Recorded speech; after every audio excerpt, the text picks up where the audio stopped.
So there is this terrible disease called Polycystic Ovarian Syndrome, or PCOS. So the gynaes have decided to rename it to Polyendocrine Metabolic Syndrome, or PMOS.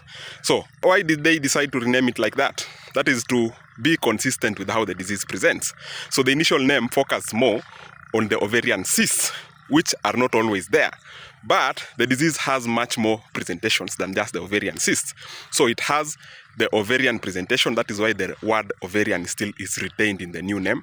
But besides that, which is now reflected in the new name, there is the metabolic aspect. There is also the endocrine aspect. It also has infertility because it causes irregular menses and irregular ovulations, and also improper ovulations. And it also has a mental health aspect because it really makes women suffer, so it can even lead to depression. So why am I making this video? I'm telling the gynecologists that name changes are addictive. I know that because I'm a psychiatrist. And if there are people who are addicted to name changes, it is psychiatrists. Do you need treatment? So we are really addicted to name changes, and we have been changing names of almost everything. If you go to our books that we use for training, and the manuals that we use to diagnose our patients, there has been name changes all over. So let me give you an example. I'll give an example of a mental health disease that has undergone serious name changes. And this example is specifically chosen because it references to an organ that gynecologists love, and that is the uterus.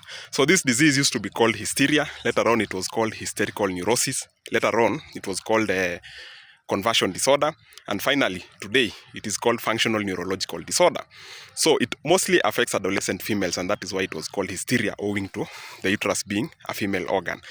And the name changes were done mostly to reflect the fact that it is not exclusive to females despite the name, and also to destigmatize it, because there is likelihood that it will stigmatize young girls. So that being said, what disease is this? So it's a disease that presents with neurological symptoms in a person with no physical neurological disorder. It mimics a disease called epilepsy, and that is why in some cases you'll find it being called non-epileptic seizures. So that being said, what is the reason why I'm posting this warning video to gynecologists?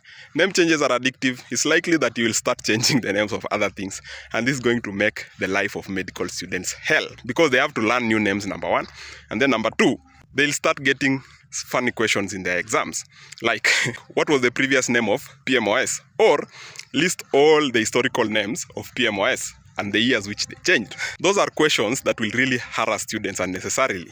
Now you know about these name changes and why. Thank you.